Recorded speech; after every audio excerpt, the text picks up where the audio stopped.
With so many great players in the AFL currently, teams have a large selection of talent gearing up for their side each week. I thought it'd be interesting to present each team's best player, talk about the season that they've had, and what career accolades they have received over their time in the AFL. If you enjoy the video, remember to drop a like and subscribe for more content like this in the future.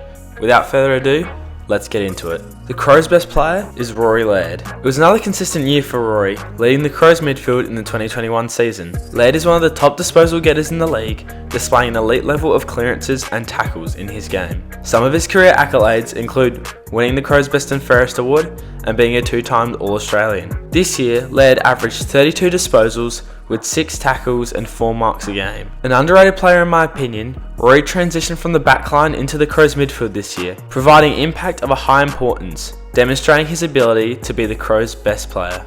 Brisbane's best player is Lachie Neale. I give Neale the edge over Charlie Cameron, who this year had an inconsistent first half of the season. The 2020 Brownlow winner had a similar year to when he won the award last year, averaging 27 disposals along with 4 tackles, 4 marks and 0.5 goals per game. In the 2021 season, Neale worked alongside an improved Lions team to secure them the 4th spot on the ladder and a spot in the second round of the finals, despite them eventually going out in straight sets again for the second season in a row. Other career accolades for Lachie include the AFL-CA Player of the Year award and the Leigh Matthews award, along with 2 All-Australian nods and 4 club best and fairests. Neale is an above average or elite player in nearly every statistical category, cementing himself as the best player at Brisbane currently. The Blues' best player is Sam Walsh. This pick might be controversial, as Walsh has turned into a better overall player than Patrick Cripps, the Carlton captain, averaging higher numbers than Cripps in nearly every statistical category except goals. I also believe that Sam is more crucial to Carlton's overall success. Walsh won the Rising Star Award in 2019, receiving 98% of the votes, showcasing his overall talent. In the 2021 season, he's truly reached his potential, showing great improvement, helping to provide Carlton with run and width through their midfield during this season, even with some underwhelming team success. In 2021, Walsh averaged nearly 30 disposals a game, along with 4 tackles, 6 marks and 0.5 goals. Other career accolades include the AFL-CA Best Young Player and a 2021 All-Australian team appearance. There will certainly be more success to come in Walsh's career as he continues to develop at Carlton as a rising star and their best player. Collingwood's best player is Brody Grundy. It was a slightly down year across the board from the Magpies ruckman, which was representative of Collingwood's year. Grundy is still an elite ruckman, leading the league in hitouts per game with 32.4. This year, Grundy also averaged 19 disposals with 4 tackles, 4 marks and 0.6 goals per game. I chose Grundy over Jack Crisp, as although Crisp had a great year in the Magpies backline, Grundy's had a better overall career and is helping to lead the Pies in a difficult period for the club. Some of Grundy's career accolades include 2 All-Australian nods and 2 Collingwood Best and Fairest. His dominance in the AFL as a ruckman over several years for his club has helped him secure this spot as the Maggies' best player. The Bombers' best player is Zach Merritt. The combination of Merritt and Darcy Parish this year in the Bombers' midfield propelled Essendon into the finals, with great ball movement displayed by these 2 players. I gave him the nod over Parish due to his consistency and his ability to provide impact on the game even when being tagged. Merritt's stats are unparalleled to the best players in the league, averaging 31.5 disposals, 5 tackles and 4 marks a game. He's an elite midfielder who blossomed under the plan of first-year coach Ben Rutten. In the 2021 season, Merritt continued his good form of past years, returning to Essendon's leadership group and signing a 6-year deal with the club. Some of Zach's career accolades include 2 All-Australian nods and 2 club best and fairest, most of which have come in the past couple of years, demonstrating his crucial role in the Essendon lineup. Fremantle's best player is Nat Fyfe. Fyfe is one of the all-time great players, and there is not much need to be said about his ability to play at a high level and lead a team. The captain of Freo is an obvious choice here. A threat at both ground level and in the air, Fyfe took a step back this year, but cannot be overlooked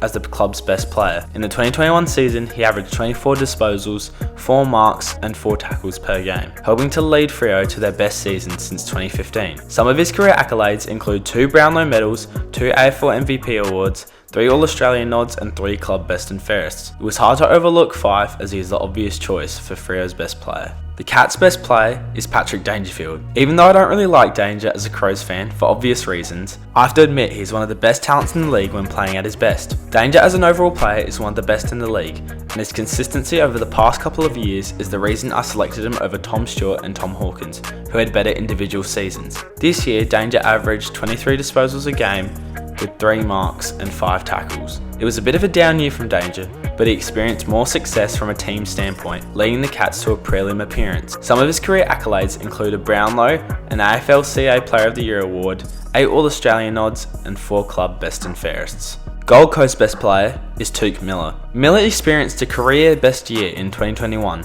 becoming the star of a mediocre Gold Coast Suns team. An honourable mention goes to Matt Rao, but as a developing player, he didn't make the cut. I wouldn't be surprised if Matt becomes a similar player to current day Touk, and both of them find success in the Gold Coast midfield. In the 2021 season, Miller had 11 straight games with 30 plus disposals, the most in AFL history, one of the few bright spots for Gold Coast this season, winning a maiden best and fairest. This season he also averaged 32 disposals with 7 tackles and 5 marks a game. Some of his career accolades include a best and fairest, an All-Australian nod and 2 Q Clash medals. Most fans have taken note of his vast improvement, and I hope he can keep this up and improve Gold Coast's record in the coming years. The Giants' best player is Toby Green. Even though I don't like him, and Toby can be cocky, I can't deny he's a very good player and one of the most exciting in the league, a future face of the AFL if he gets his act together. Toby is crucial to GWS's success. When he plays well, the club plays well. In the 2021 season, he averaged 17 disposals a game, along with 2 tackles, 4 marks, and nearly 3 goals. Nearly kicking 3 goals a game, Toby helped to lead the club to a second round appearance in the finals. Toby's career accolades include 2 All-Australian nods, a club best and fairest, and a 2-time club leading goal kicker award. I gave him the edge over Josh Kelly,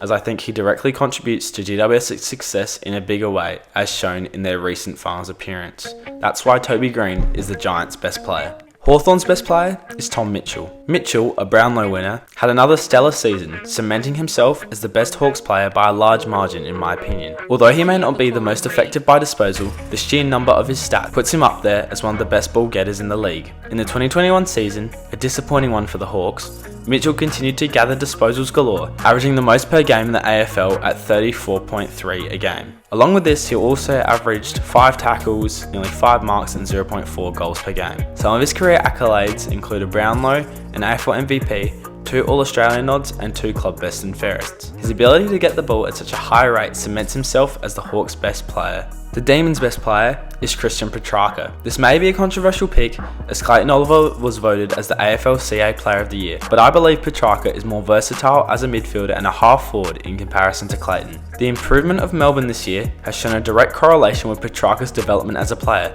forming possibly their best season since 1964. In the 2021 season, Petraka cemented himself as a star in the league, propelling the Demons to a minor premiership with help from a cast of good players on the Ds. He averaged 28.7 disposals a game, along with 4 tackles, 5 marks and a goal. Petraka's career accolades thus far include 2 All-Australian nods and a club best and fairest, with many more to come. North Melbourne's best player is Ben Cunnington. In a lacklustre season for North, it was hard to choose any player from the club, but I settled with Cunnington. He's been a staple at North for years, always presenting a consistent stat line year after year. In the 2021 season, he averaged 27 disposals, along with 5 tackles, 4 marks and 0.6 goals per game. This year, Ben found himself leading a young Kangar midfield, and although they may have collected the wooden spoon along the way, they showed development through his leadership. His only career accolades at this point include 2 club best and fairests, reflective of the current state of North Melbourne's award cabinet. The Power's best player is Ollie Wines. An All-Australian midfielder, Ollie Wines has distanced himself from Travis Boak as the best player at Port Adelaide currently. Ali was another name who could have taken this spot,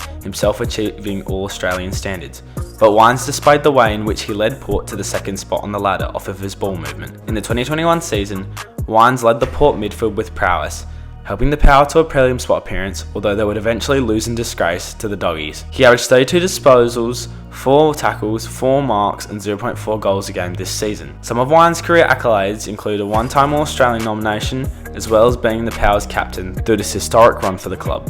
Richmond's best player is Dustin Martin. It would be stupid to put anyone else but Dustin Martin at this position, as one of the all-time great players and one of the best at the moment in the AFL. It could be argued that Shai Bolton is going to take over as the main man at Richmond, but I don't think this is going to happen for at least a couple of years. In the 2021 season, Richmond experienced a decline, dropping from 1st to 11th on the ladder. Reflective of this, Dusty's numbers dropped as well. This season he averaged 23 disposals a game with 2 tackles, 3 marks and a goal. Some of Dusty's career accolades include 3 Norm Smiths, 3 premierships, 1 Brownlow, 2 club best and fairest and 4 All-Australian nods. a hefty awards cabinet. The Saints' best player is Jack Steele. Another no-brainer here, Steele has led the St Kilda midfield for years, as well as co-captaining the side. An honourable mention goes to Rowan Marshall, the Saints' big man who has really found a role in this side as a big up forward and in the ruck. In the 2021 season, St Kilda were averagely average, but Steele started again, consistently putting up elite numbers in every category, especially tackles, of which he averages the most in the league by a fair margin at 8.5 per game. He also averaged 29 disposals, 5 marks and 0.6 goals per game. Some of his career accolades include 2 All-Australian nods and a club best and fairest. He is without doubt the best player at St Kilda at the moment. This is my opinion, but it's basically a fact at this point. Sydney's best player is Tom Papley. Papley is one of the most exciting players in the AFL,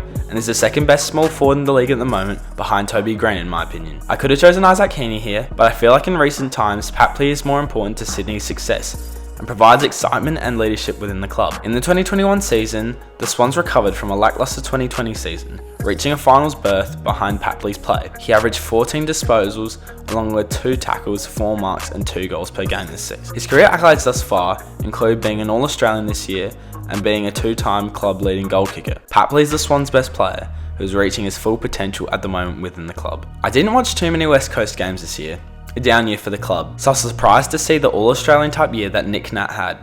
I gave Nick Nat the nod over players like Gaff, Kelly and Kennedy due to Natanui's consistency over the past couple of years at West Coast, while other players seem to have underperformed or had subpar years. In the 2021 season, Nick Nat had a career resurgence in a lacklustre Eagles team, ending up making his 3rd All-Australian appearance behind numbers such as 15 disposals a game, 3 tackles, nearly 2 marks and 31.2 hitouts. Natanui's current career accolades include a club best and fairest and 3 All-Australian appearances. The Doggies' best player is Marcus Bontanpelli. The Bont had a Brownlow type season, reminiscent of that in 2016. I gave him the edge over Jack McRae for being more of a marking threat and being able to both get disposals and score goals in a more efficient manner. This season, Bont had an immaculate year, earning the Doggies a grand final spot and most likely winning the Brownlow in the process. This year, he averaged 27 disposals a game, along with 5 tackles, 4 marks and a goal. His career accolades at the moment include being a premiership player, being a 4-time All-Australian and a 3-time club best and fairest. It will be interesting to see how the Bont performs next weekend in his 2nd grand final appearance as the club's best player and captain. Thank you guys for watching.